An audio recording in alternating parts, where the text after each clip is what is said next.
салому алейкум мухлисони ММА. дар видео лайк гузоред ва барои дастгирии мо дар видео комментария нависед ва мо бошем оғоз мекунем. Двойкаи Набил барои нафароне духта шуданд ки моҳи шарифи Рамазонро интизоранд. То ин моҳи бузург рӯзҳои кам монд ва мо ба шумо ин двойкаро пешниҳод мекунем ки 100% аз пахта истеҳсол шуда дар тан бисёр шинам аст. барои худ ва ё падаратон тӯҳфаи хуб аст ки мо доставка ба ҳамаи шаҳрҳои Русия ва Тоҷикистон дорем. барои фармоиш дар WhatsApp рӯи экран буда нависед.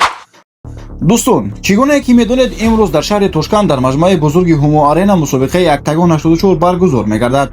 ин яке аз мусобиқаҳои сатҳи баланд ба ҳисоб меравад ки беҳтарин размкорон аз кишварҳои гуногун иштирок мекунанд ва дар ин мусобиқа 4 нафар размкор аз Тоҷикистон иштирок хоҳанд кард. Фазлиддин Мадраҳимов бар зидди Иброҳим Шайманов аз Ӯзбекистон, Камалиддин Ҳасанов бар зидди Жасурбек Жураев аз Ӯзбекистон, Нуриолло Муродов бар зидди Расул Жолдастбоев аз Ӯзбекистон ва Мазори Наимов бар зидди Жанибек Таштентов аз Ӯзбекистон.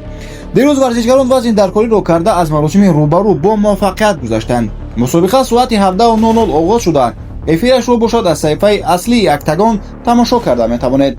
инчунин мо дар телеграм каналамон мегузорем ки силкашро дар комментария гузоштаем. даромада обуна шавед то тамошои ин мусобиқаи ҷолибро аз даст надиҳед. ба ҳама размкорони тоҷик пирӯзӣ, иродаи қавӣ ва муғорибаҳои зебо орзу мекунем. бегзор заҳмату тайёриҳои онҳо натиҷаи хуб диҳад ва мухлисонро шод гардонанд.